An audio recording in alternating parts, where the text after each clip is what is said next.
Welcome to this month's episode of Best Fails, the place where failure isn't feared, it's explored.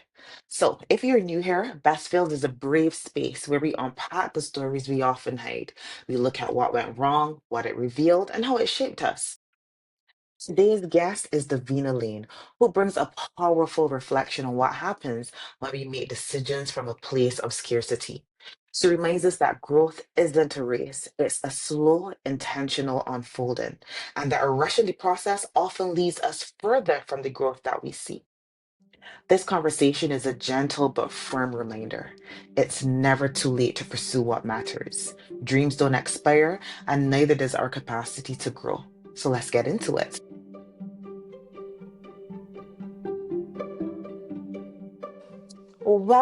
Welcome, Davina, to the Best Bills podcast. It is such a pleasure to have you with us today. Thank you so much, Allison. It is wonderful to be here with you. Oh, good. I was actually trying to remember how long ago I met you and how I met you. And the only thing that I could remember when I was thinking about it was through Penny and the hair care products. Like what y'all had. I was like, did I know you before or was that the first time that we met? I cannot remember. I think that would have been the first time. Yes, I That do would have been the remember it first. being through Penny as well. So yes, Yes. it would have been. Yeah, that would have been the first time. So that's been now. I would say this like going 10 years, if not 10 years. Really? Wow. So, Davina, what I'm going to do that because we've got 10 years of history behind us, and there are going to be some people on the podcast who know you, and there are going to be others who don't. So, I'm going to give people a bit of an idea of who professional Davina is, and then we're going to get into a little bit more of the personal side of you. So, Davina Lane is a certified hospitality trainer with over 15 years of experience in the hospitality, tourism, and nonprofit sectors across the Caribbean and the United Kingdom. A former executive director of the Intimate Hotels of Barbados, she has held senior roles in operations, human resources development, and sustainable tourism. Passionate about self leadership, talent development, and women's leadership, she mentors and supports professionals at every stage of their career. She leads Your Corporate Image, a boutique consultancy dedicated to helping individuals and organizations achieve excellence in personal and professional growth. The firm specializes in corporate training and career advisory services, focusing on essential human skills such as emotional intelligence, leadership, service excellence, and career management, while also offering facilitation and team building support.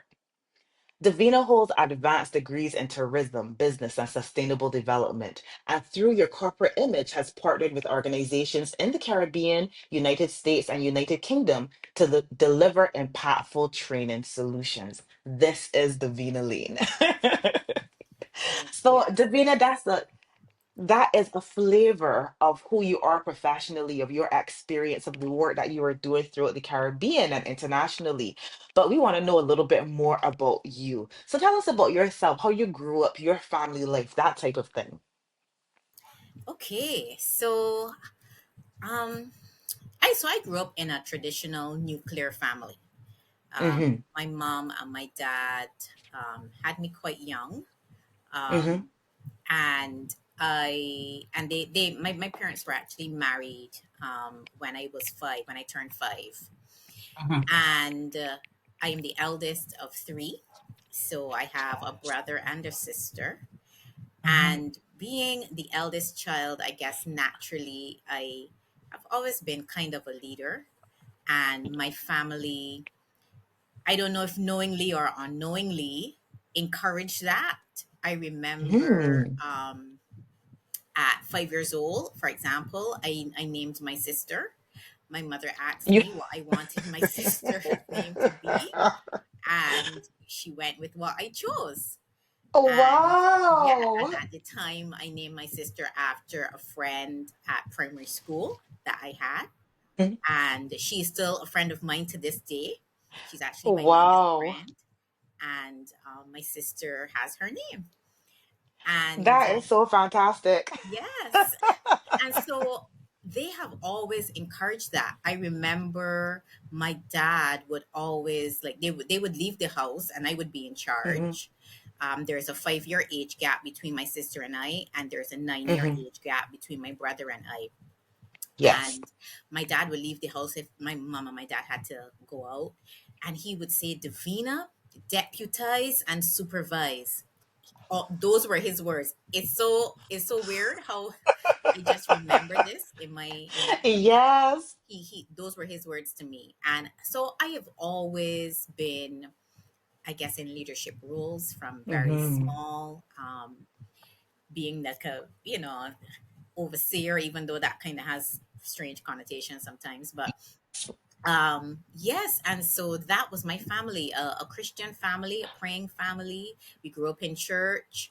I Hmm. often joke that the only thing I didn't do was actually be born in the church, but in church from Yes. very small. My father used Yeah. to wake us up as a family to pray together at 5 o'clock. Very Hmm. upsetting for a young person. Yes. You are like, especially in your youth and teenage years, you're like, what? I want to sleep. Like, what are you doing? Yeah, my parents kind of just encouraged us to be together. Very big extended family as well. My mother has 9 brothers and sisters. Am I counting that Well, right? yeah. They are 10 of them in all. Let's just say Yeah. that. So, right. Yes. And You counted right then. You counted right. okay, yes. And on my dad's side as well, extended, but I'm not as close to my dad's side of the family as my mom's. But I Yes. would still, like, during summer vacations and stuff, I would still spend time with like my grandmom and my aunt from his side. But we were a lot Yes. closer to my mom's side, and even to this day, very, very close knit bond, Yeah. in terms of family. Honestly, Allison, to the point where when I hear of people who have poor familial relationships, it really grieves me. And it Yes. grieves me, but also it's something that I am not able to reconcile in my mind, because it is Yeah. something that is Yeah. so foreign to me, because my family is Yes. very close knit. To this day, Yeah. we have a family chat. My mother's sisters and brothers, well, one brother now because one passed. Yeah. My cousins, and then us cousins have a separate, chat with Yeah. the young people Same. kind of thing. Yes. And so, very close knit family. Even on my dad's side, we stay very in close contact with like his sister. Um, from his mom, and Mike, try to stay in contact with my cousins on that side as well. Yeah. So yeah, close knit family. Family is big for me. Family I is love it. critical. Like, after God, it's my family. And Yeah. although I do not have children myself, and I'm unmarried, Hmm. for me, my family is very, very important to me. So yeah, so that's a bit about how I grew up. Yeah. I hope that answers the question, but you can feel free to ask It me more did. if there's anything specific, because I know I didn't get into schooling and stuff like that. But if there's anything else specific you want to know, we can always touch on that. Yeah, that's no problem. And it may or may not come out here with this next question that I wanted to ask you, which is about your earliest memory of failure. What was that? So the first thing that dropped into my mind um, is me actually writing a note when I don't even remember how old I was. I could have been either very late in primary school or very early in secondary school. So it could have been around between 11 and 13, or 10 and Yeah. 13. Writing a note to run away. And I Right. am like, why? When I think back about it, I cannot even tell you what I was running away for from. I didn't grow up in a family that was a family that I needed to run away from, if you We're understand what I from. mean. But it must have been Yes. something stupid and trivial, because I remember I at that time. So, like I said, my family is very close knit. So my mom Yeah. actually lives right next door to her mom. Okay. So, Mm-hmm. growing up, we would spend a lot of time, like summers and stuff, between her mom or like my dad's mom. And Yes. I remember being next door at my in my grandmother's house, and something happened with something, I don't know, something my grandfather said or something. Anyways, I wrote this note, and I never got to hand it in because my at the time I think my grandparents called me to ask me to do something, to help them do something. I think it was change, do something in the bedroom, change the bed sheets or Yeah. something like that. And the note got lost and caught up in Right. all of this bed linen or whatever. Anyhow, long story short, Right. Yes. grandmother found the note, give it to my mother. All I remember was like my mother questioning me about why I would want to run away. I don't remember my response, but my um, punishment, and it's sorry that I have to use it as punishment, but I don't know if in her mind it was punishment, but was to read the Bible. Right. So I had to read, I think it was Psalms or something like Hmm. that. She's like, if you want to run away, why you need to read and get this. So that was my punishment. So I guess my failure then would have been the fact that um, I did not, I did not manage to run away successfully, and that I my love this whole thing was foiled by my mother eventually finding this note that. and all of this. So that is what comes to mind when Oh, I I think love it. of my first failure. Failure to run away. Oh, that is tickling me so much. That is tickling me. So when you think about that though, was there anything about that experience that maybe has shaped how you've responded to other things in your life? um Possibly, I am not sure that I could pinpoint anything, but I do remember at the time also feeling a bit embarrassed that Right. this was what I wanted to do and that I was found out in that kind of way Yeah. as well. Yes. Because Yes. truthfully, if you really know me, I ain't running one place, right? Like, not really. Most Like, children. this is Yes. just my little threat. Like, it's not gonna Yes. happen. And I probably Hmm. would not have even handed it in, right? But Yes. so Hmm. then to be found out like that, I think Yes. I felt a bit of embarrassment surrounding Yes. it. But it also made me recognize that in the mind of my mom or my parents, understanding um, God's word and how that word should change us and change our thinking Hmm. about situations um, is very was very important for her children. Yeah. It was very important Yeah. that they understood that, okay, yes, this, you might have a situation or whatever, but this is not the answer, and that God's Hmm. word can lead you to the answer, right? Yeah. Yeah. So those were two things that kind of stood out for me, and I think just having that foundation, biblical Yeah. foundation, would really serve has really served me as I got older. I as I get older, I really think of how true the train up a child in the way that it should go is, because Hmm. I had such a solid foundation. And even though I have had, wanderings off, um, Yeah. coming back was was always um, was always the option to take. Yeah. Like, not that Yeah. you go away and you stay away. So so yeah, those were kind of the things that really came out for me, I guess, in that experience.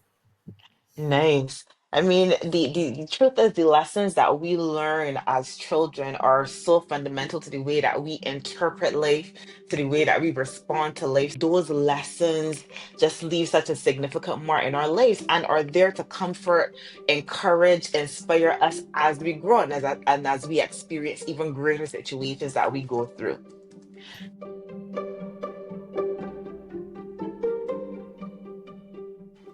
So now we're getting into game time. So what I'm gonna do is that I'm gonna choose a couple cards of us from where should we begin, And we're going to each answer the questions that are on these cards. A time I unintentionally hurt someone. A time I unintentionally hurt someone. The first thing that comes to mind um is family related. So I've got a cousin. She is such a warm-hearted, soft-hearted, kind kind person, and she's had a few humps and bumps. Life is not all smooth. Everybody has have humps and bumps and so forth. And I remember she came to Barbados, and I at that point in time I just now started my business, Kaizen, and we were so busy. We were working around the clock, working to get clients, working hard for the clients that we had, promising things in our realistic time frames and so forth. Because you're young and you want the business. And when she came, she was coming to moving to Barbados to live, and she'd every similar to you, like our family was kind of close knit. I have a few cousins that are overseas, Canada, England, etc., and a lot of times we would come and spend our summers up by my grandmother. So she was always in Barbados, and we had such a wonderful relationship. But people say come what is the Bajan phrase is come see me, come live with me is not the same thing. Absolutely. Yes. Come see me and come live with me is not the same thing. So, and I remember I had said that to her, but the thought that was in my mind is like when she came on vacation, it was vacation. Everybody was gonna make an extra effort because we know we've just got a limited time. But then when she's living there, it might not be. People are going to be going on with their lives. They're not going to necessarily make those same types of sacrifices. And with my business and so forth, I know that I did not make the sacrifice in that way when she first came, because I was always saying, well, I can always see her. I know I'm gonna get to see her. I know we'll get to hang out. I know we'll get to spend time together, but I've also got this client. And I think that hurt her. I think she was anticipating a lot more like family involvement and all those like all the lunches and so forth that we would have. Like when my cousins and them would come to on vacation, we always had lunch with my grandmother together on on Sundays. There were all these things that we just generally tried to do. But again, that was because we had limited time, maybe a month or two, that we were trying to maximize, as opposed to no, we're doing it. Our general life did not go like that. And I think coming and recognizing that there was not as much, the connection that she felt when she was here was really not as strong as when she visited, I think was a bit hurtful to her. So when I think back about that time, that's something that I think I would do differently, because I wasn't trying to, I honestly was not trying to like to not be there or anything, but it was just that thing of there's always time, and sometimes there really isn't always time. So yeah. Wow. Yeah. Yeah. So mine was losing a friendship, and Mm-hmm. losing a friendship because of something that I said. And at Right. the time, what I had said, I guess, did not seem to me to be a big deal. But Right. because Mm-hmm. of the person that I was dealing with, it was a big deal for them because, Mm-hmm. this person was someone who, and probably is still someone who, took a long time to warm up to people Right. and open up to people. And so, me, saying what I said really made them feel, um, I suppose, maybe rejected, shut down, Oh, yeah, that yeah, sort of yeah. thing. And on hindsight, I never thought that it was something that would have broken up our friendship, Mm. Got but it it. actually did. And Mm. at the time, and of course, friendship is a two-way street. And I know that at the time, based on where the person was, it was something that just meant a whole lot. Mm-hmm. um, and the weight of it, I think, was a bit more than, in terms of the feelings and the weight. It was Mm-hmm. more about what had happened, and and I guess how that made them feel, as opposed Mm. to thinking that, okay, this can be recovered. Um, Right. Yeah, got and it. I will say that it is something, I don't really have a lot of regrets in my life per se, and I really try not to live that Mm-hmm. way. Um, Mm-hmm. but it is something that I am a bit sad about still, Got because it. we had a very good friendship, a very strong Mm-hmm. friendship, I would say, in terms of being the type of friend that you would want in your life, somebody who you can pray Yeah. with or prays for Yeah. you, somebody who can give you solid Yeah. advice, somebody who will tell Mm-hmm. you also when you're doing nonsense. You Yeah. know, that kind of Yes. friendship that sometimes Yes. is really hard to come by, these days. Mm-hmm. And Yeah. I guess over as the years went by, attempts have been made to reach out to reconcile, but they've always fizzled. So it Yeah. is something that I carry. Mm-hmm. The fact that this could have gone so differently, and Yeah. so I think now I think a lot about what I say. I think Yeah. a lot about what I say before I say, probably to the point of overthinking, but that's another story. Got it. But yes, I really do try to, because words are something that you cannot recapture.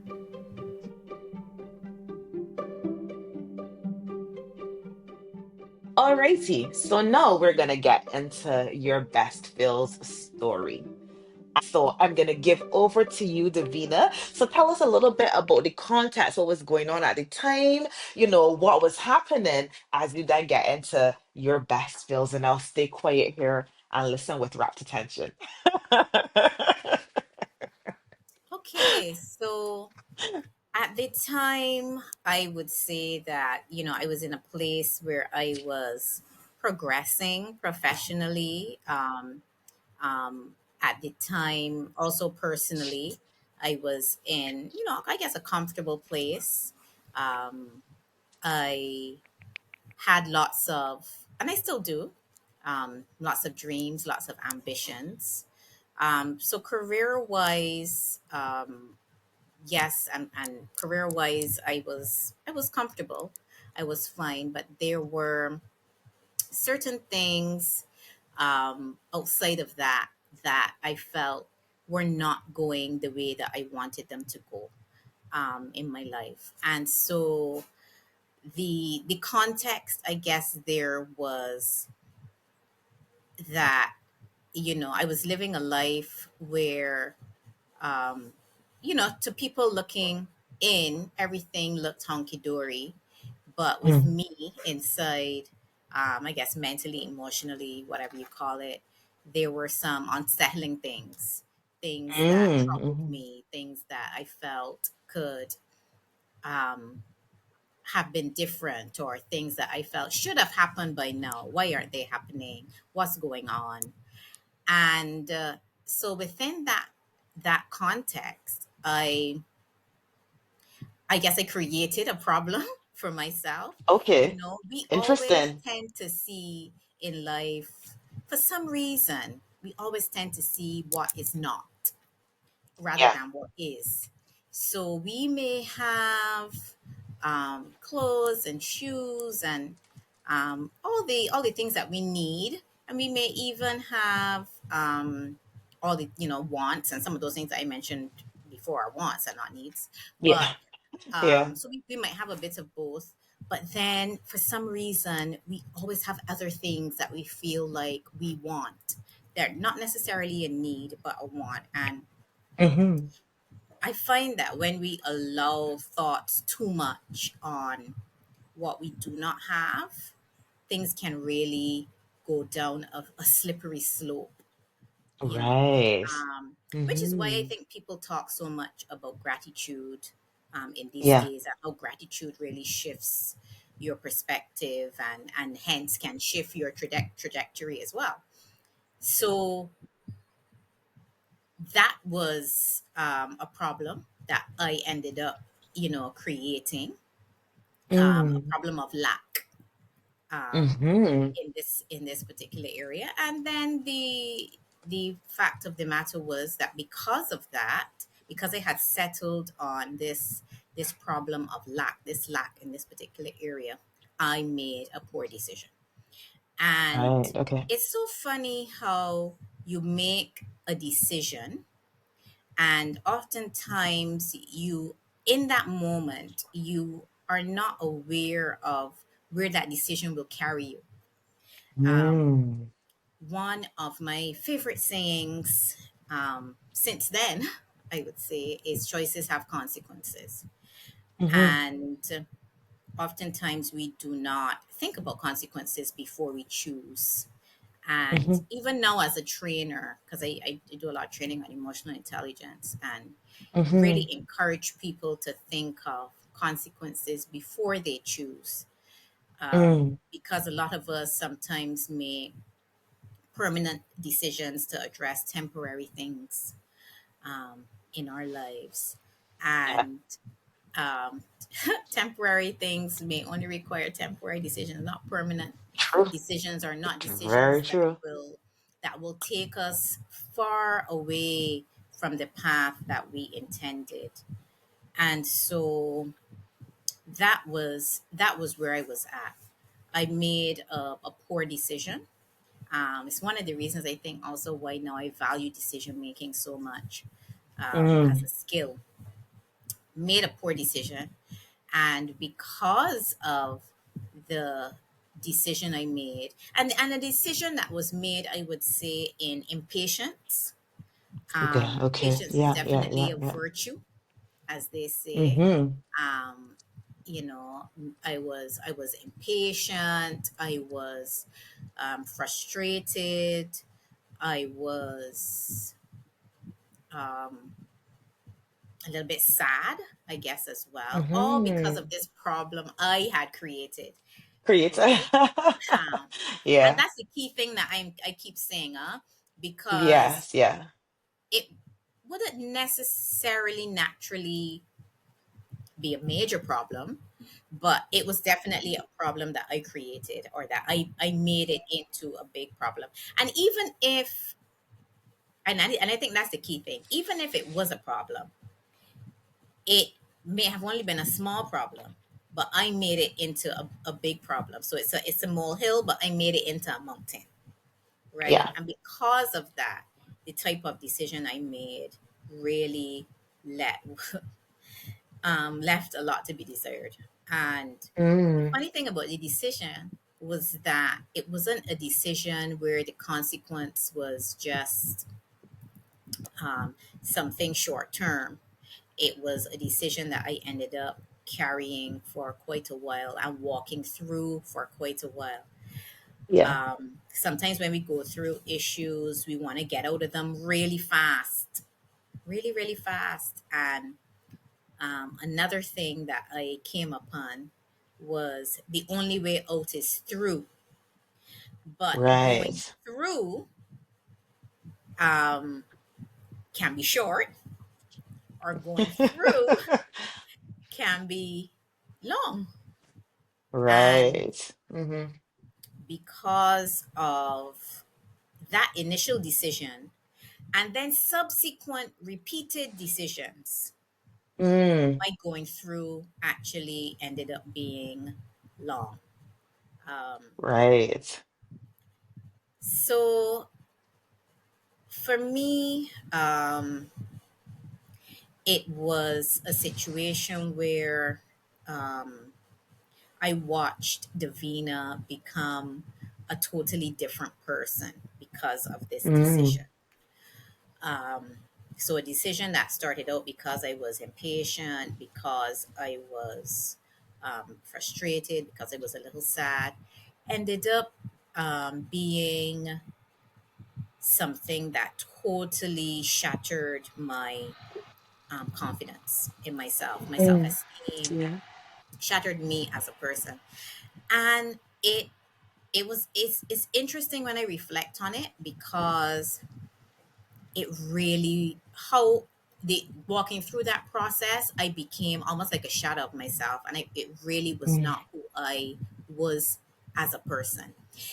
At the top, remember I said to you that, within my family, I was always seen as a leader, Mm-hmm. and even at a young age, and I've always been that way. At school, I was the girl that had Davina is too talkative on her report. And I often say that people would probably laugh to hear me say that now, because I am the person now. I mean, okay, yes, I'm a trainer, so yes, now I do still, I do talk a lot for my job, for my role in life. But um, I often tend to be in the background still, to hide, not necessarily to be as vocal as I know I could be, right? Mm-hmm. And walking through that process, really, it was like almost like a chipping away. So imagine that you have a piece of a big chunk of wood, a piece of wood, and a sculptor, Uh-huh. just begins chipping away, chipping away, chipping away, and gradually it's reduced to like this small frame.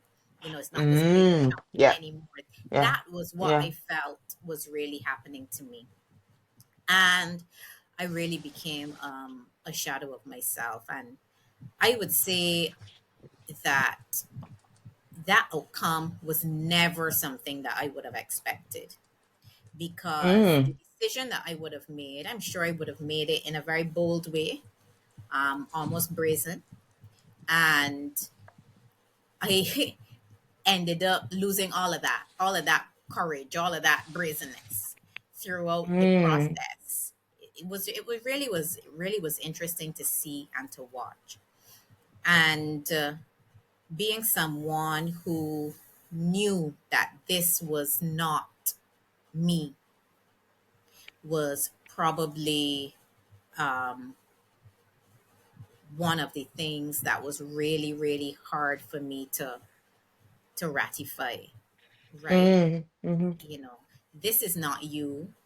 Um, Even thinking about the fact that I made the decision in the first place, you know, that also was very hard for me. It was one of those situations where where I now understand why people say never, and it's something that I Right. it's something that I don't do at all anymore. I say Mm-hmm. to people, and I think it's one of the reasons as well why I don't like hypothetical questions, because we ask people Right. hypothetical things and they answer, but if you really are truthful, you don't know what you're going to do in a particular situation, You because you it's think you so know. You think, like, you yes. theoretically, Yeah. Yeah. if a Yeah. lion was to jump out of here, theoretically, you're gonna think that you're gonna run up a tree, or you're gonna run as fast as you could, or you're gonna whatever, theoretically. But a lion has never jumped out at you before. So you don't So really you really know have what no you're gonna idea. do. Like, you don't know if Yeah, you're the yeah. person that freezes when fear comes, if you're the person that um for heaven forbid you might relieve yourself on yourself. Like, you do not know, Yes. right? Yeah, yeah, yeah, So yeah, I yeah. I often stay away from that, because I recognize that um, we really need God's grace and mercy in this life, Mm-hmm. um, to navigate all of these things, because sometimes the stronger you think you are, you're actually very weak. Yeah, And yeah. so it was all of those things that I had to really come to grips with, that I had to really um, rationalize as part of what came out of this decision. Mm-hmm. Got it. Yeah. So there are so many things that you said that you said that really stood out to me. And the first one had to do with how you started how you started talking about the problem, that it stemmed from a place of lack. There's a study that I came across years ago, not years ago, I came across it last year actually, that was just talking about the fact that when we make decisions out of scarcity, we make decisions based on what we think is might happen. No, but you said it. We don't think about the long term, so we make or we might make a permanent decision for something that is very short term. Based on your experience, like what else would you suggest to people who may be feeling that urgency within themselves right now? So, in addition to focusing on gratitude and not focusing on the perceived lack, because that's what it is, a perceived lack, um, I think the main thing we can all do is just, and this might sound redundant or fickle or small, but do Mm-hmm. what you can do. So the thing that humans tend to focus on a lot of times is what we cannot control. But we do have things in our control. We do have things that we can do, for example. And we need to ensure that we are doing those things. So let's say, for example, the thing that you want right now is a master's degree. If you think Mm-hmm. about a master's degree or any degree, is not going to happen immediately, right? You actually need to put in the work. You actually need to do tests, do exams. It's a process, right? The Mm-hmm. anything we want will be a process. Some things may take 5 months, some things may take six months, some things may take 5 years or 1 year. Mm-hmm. And so Mm-hmm. we need to be doing what we can do, and not looking at just the lack and thinking that, well, I need this now. But Mm-hmm. now is not the possibility. So what can you do now? What can you put in place? Constantly ask yourself, what can you control? You can control. So if for example it's a master's, you can control making sure that you apply to the schools. You can control maybe speaking to people in academia, or making sure that you expand your network in a particular area. You can control even reading up about the your particular area before you get to school. You don't try to do something that will make you think that you can get this particular thing immediately, right? Mm-hmm. So that would be what I would say. Focus on what you can do, and not necessarily what is out of your hand. So yes, be grateful. I think that is very, very key. But also just do what you can. And the thing that we don't realize, and maybe I think like this because I'm a person of faith, um, but what we don't realize is that a lot of times the process is really building something in us, right? Mm-hmm. And a lot of us want to skip the process, right? We Mm-hmm. want to go from 0 to 10 now. We don't want to go through 1, 2, 3, 4, 5, 6, 7, 8, or 9, right? We just want to go from 0 right to 10. And I remember years ago, I heard Christine Kane preach a message, and she said, God is more oven than microwave. And it has never left me, because everybody wants everything now. And why hasn't this happened yet? And that's the other thing too. Society and these cultural things that play with our mind, that mess with our mind, that tell us, you have to be married by X, you have to have a child by X, you have to have how many qualifications by X, you have to be making how much money Mm-hmm. by X, you have to have this title by Mm-hmm. X. Um, and all of these things are messing with our minds and telling us untruths, right? Because that's an untruth. You don't need to do anything by X, right?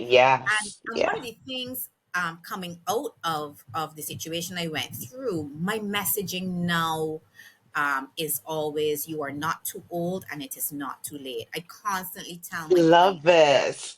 right? You are not too old and it is not too late. Because people always say, "Oh, but I am this age. You think that I could X, I am that age, or I don't have this." Again, thinking about what you don't have. I don't know why we always naturally go back to this view, this don'ts, this negatives, right? Negativity But bias we've got. Yep. we can really train our mind to be more optimistic. It's what we teach in emotional intelligence, optimism, right? You recognize that how things are now is not always how they will be, but how they can be is not going to happen by magic. You have to put in the work and take one step at a time. And so, because the process is working out something in us, we can't skip the process, right? We can't Yeah, skip yeah. whatever is being built inside of us.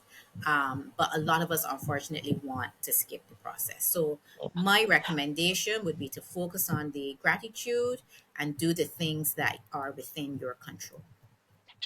I love it. I think, and the other thing that you said, the third thing that I'll add to that from what you said is it is not about immediacy, it is also the process. So stop thinking that things are going to happen immediately and go through the process as well. I think because we live in a world of social media, and I've said this so often, maybe on this podcast as well, that we think in highlights. So we think about things via our the highlight reels that we see, and we forget that there is a process to get to those highlights. When I do a video or when I do the podcast, what you're seeing is not exactly what happened. There's a process that goes through before it gets before it gets released, before it gets put up. So there's that. We do need to remember that. So I love that. Gratitude. Focus on what's in our control and think about the fact that we are going through a process and things aren't going to happen immediately. Now, the next thing that you talked about that I think would be so helpful to kind of to explore a little bit was when you were talking about, you use the metaphor of a sculptor chopping away. There's a block and the sculptor is chopping away. And you felt like if the situation as you were going through the process, you were being chipped away.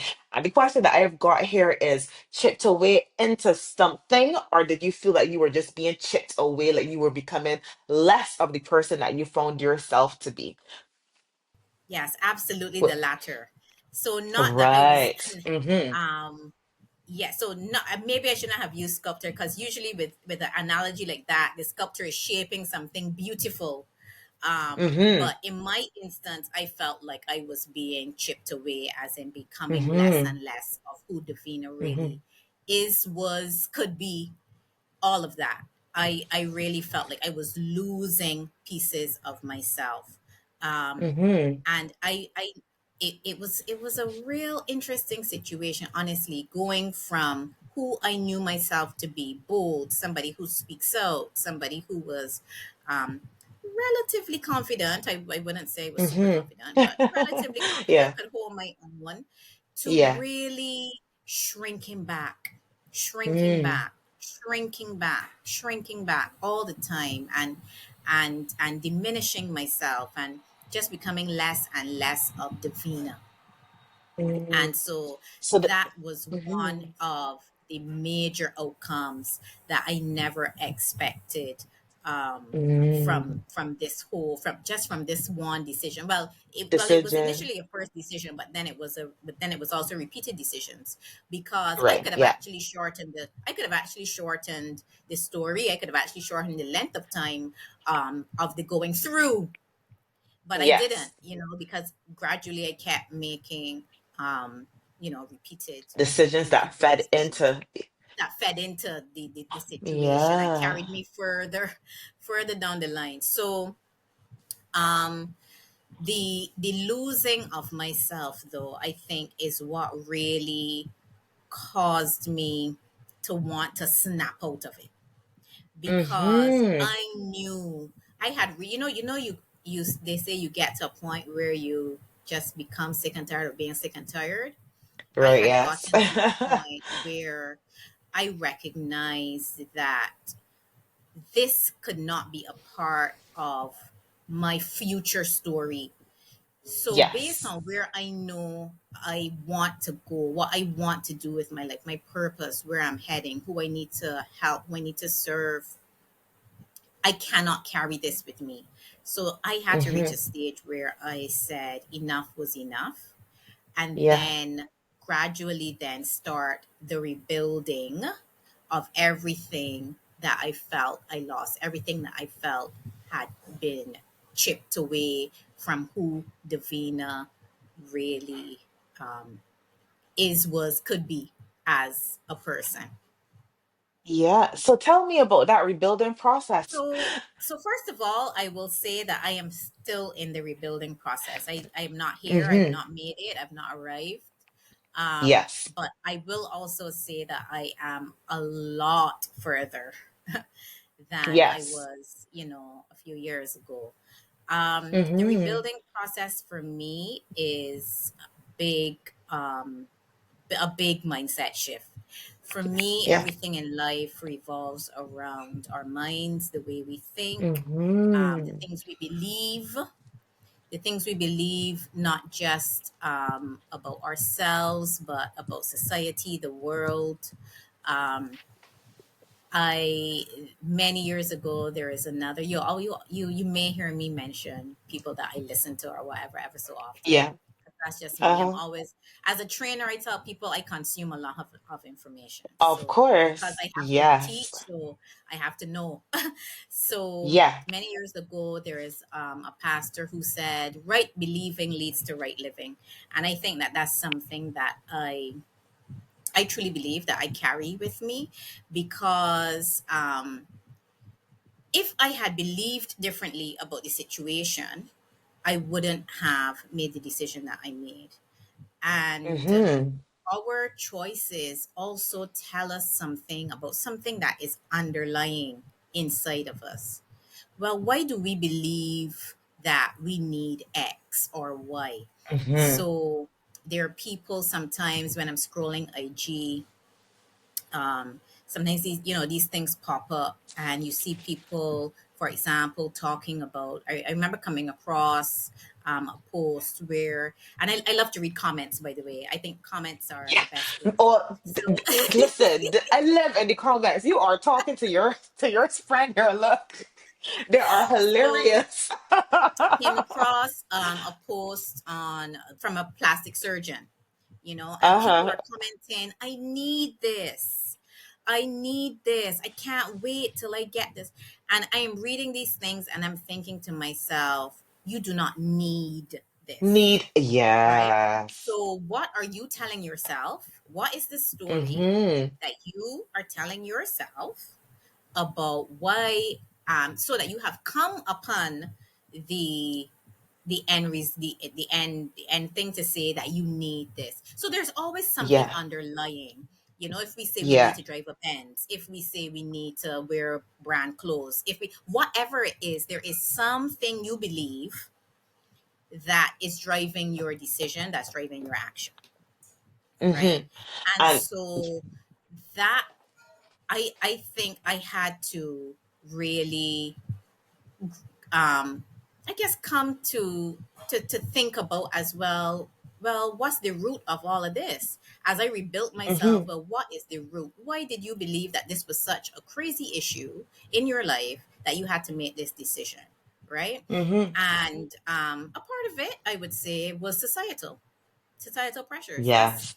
that's Yeah. really that was really a big part of it. And Mm-hmm. um, yeah, that was a huge part of it, Yeah. societal pressures, and then also what I felt like I wanted or needed for my life, you know Yeah. and so to rebuild really needed a mindset shift. I'm someone who loves quotes, and so I would find a lot of quotes that spoke to me, and I would make sure to keep them in my mind.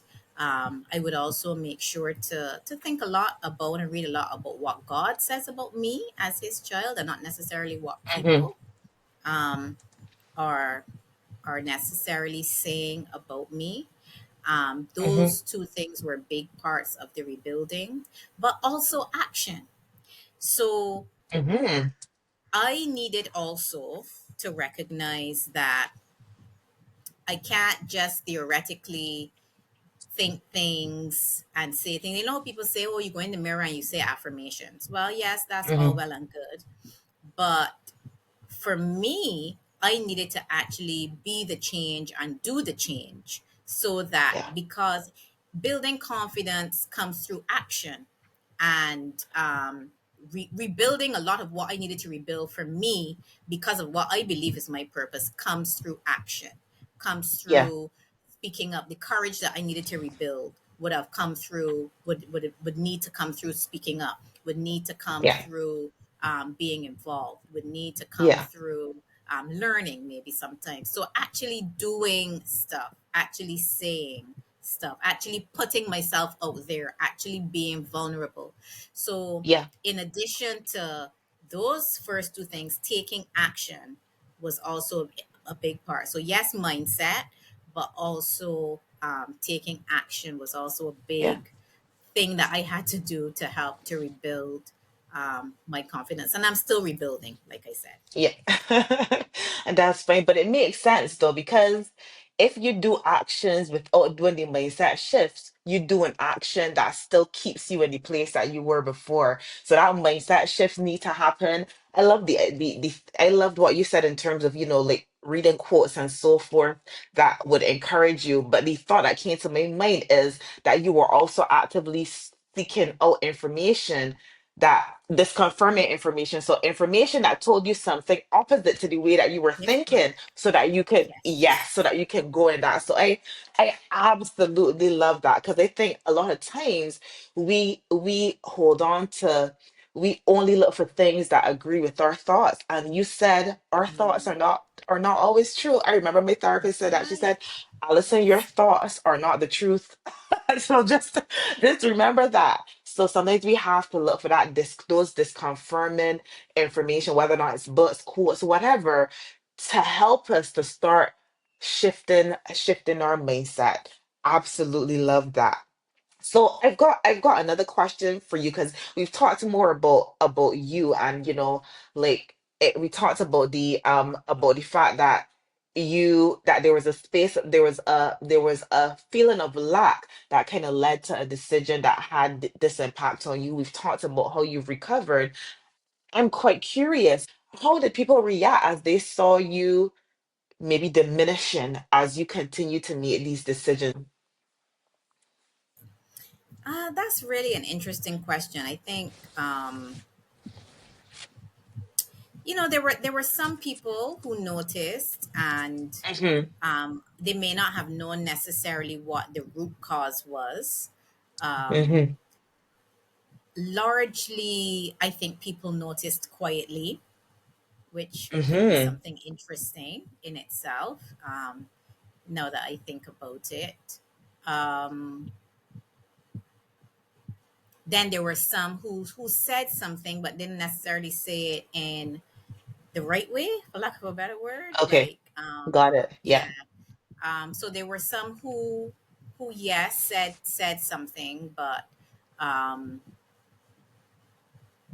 it didn't come across as maybe encouraging necessarily. Hmm. Um, Yeah. so I guess I got a mix, a mix of Uh-huh. people, observing quietly, and people commenting um, as to what this could possibly be, why, and how I could get out of it, basically, or how I could Hmm.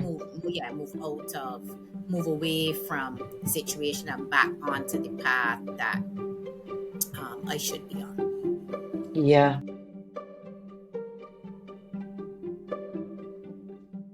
For you in your situation, because just know you said you maybe there were some people who observed quietly, there are some others who noticed, might have tried to say something but didn't always perhaps say it in the most encouraging way, or were encouraging in the situation. But was there any persons or any unsung heroes that really helped and are continuing to help you as you go through, and I'm going to call it the process, because you said it's an ongoing process. Hmm. Well, the person who really comes to mind for me is my mom. My Hmm. mother, I would say, is one of my biggest supporters. Yeah. Very, very encouraging. Um, Yeah. Always encourages me if something is going awry to put it before the Lord, and to go after also the things that I know I can be. So basically go after my purpose as fully as I could. So I would say that she would probably be an unsung hero in the situation. I remember um, once having writing her a letter and talked a bit about the situation in the letter. Mm-hmm. And she was very much, I don't think she had tons to say about it, but what she did say was very understanding and encouraging. um, Mm. it was not a chastisement or in any way. um, I guess navigating life with adult children is, chastising. It probably is always funny. I don't know. Maybe I don't know. I don't have any children, Yeah. but I'm just thinking that maybe that could have been it. But she was very understanding, um, encouraging, and just kind of directing me to, get back on the path I know that I could have been, Mm. I could be on, Yeah. and I should Yeah. be on, and Yeah. keeping God at the center. So I would say that Yeah. she would probably be, if I did have to mention anybody, she would probably be the The unsung unsung hero hero. in my community. Yeah. Yeah. If there was one final word of encouragement, one final thing that you would want to leave with somebody who might be, facing a similar situation on the cusp of making a decision that really is not a good decision because it is coming from a place of scarcity, what is that thing? What is one thing or that final thing that you would say to them? I really want to encourage people to have an optimistic mindset. There are a lot of people who um, walk around, I guess, carrying very heavy loads. And every day is not going to be the same. I totally understand that. I totally get that. We all have so much going on in our lives, in our communities, in our immediate families that is heavy. And we will Mm-hmm. often reach places where we may not want to be, Mm-hmm. because either we believe we should have been somewhere else long time ago, or we feel like maybe we're not getting toward our goals as fast as we would like. But optimism tells us that things will be different. Today is so it's almost like the old people say the longest day has got to end. An optimistic mindset and attitude says that the way things are now is not the way things will be, right? And I know people tend to say positive versus negative. I like to use optimism versus pessimism. Sometimes Mm-hmm. people can fake positivity, so I prefer to use optimism versus Yeah. Yeah. pessimism. Yeah. Yeah. Optimism just tells us the way things are now is not necessarily the way they will be in the future. You are looking for a brighter outlook, a brighter outcome, Mm-hmm. and I think Mm-hmm. understanding that and really, really settling with that in our mindset can really change our disposition. We don't have to walk around every day with like a black cloud over our heads, but we can develop a disposition that recognizes I can be cheerful today because I recognize that today is not going to last forever and that things will be different in the future. Yeah. And so that really is my encouragement. Like I said, it's not going to come by magic, so you will have to put in some work and take the steps you need to take to get toward that that goal, to make that forward movement. But I think optimism is so important because there are so many people making decisions that show me that they feel like it has to be now or never. Mm-hmm. Yeah. Yeah. Not Yeah. Yeah. necessarily a future outlook or a brighter outlook in their view. um, and so that's something that I think we can all make sure that we develop and move forward with. Yeah. Yeah. It makes me think about a point that you made earlier about, focusing on things inside of our control. Because I think optimism also spends some time there. Like we become pessimistic when we focus, when we have a little bit too much focus on things that are outside of our control as well, when we start to focus on, I can do this today, I want this outcome, this is the things that I can do, and these things gradually get us closer to the outcome that we want, it definitely helps with our optimism because we are actually focused on things within our control. Davina, Yeah, thank you and so optimism very, and yeah, sorry. gratitude are Mhm. very linked. Sorry, no, I was saying Yeah. optimism and Oh, gratitude are closely linked. So yeah, yes. I I completely agree. Gratitude and optimism goes together. Yeah. So, Davina, that brings us to the end of this conversation. This has been a wonderful conversation. Thank you for coming on and sharing with us about your best Phil. Heartfelt thank you to Davina for showing up with such openness and vulnerability. If you'd like to connect with her, you'll find all the details in our show notes. If Best Feels resonates with you, the best way to support us is to share it. Send it to a friend, leave a review on your favorite podcast app, or follow us on Instagram, TikTok, Facebook, and YouTube at Best Feels Podcast. Do you have a story of your own? We'd love to hear it. Email us at info@mybestfails.com and let's keep building this brave archive of our best fails.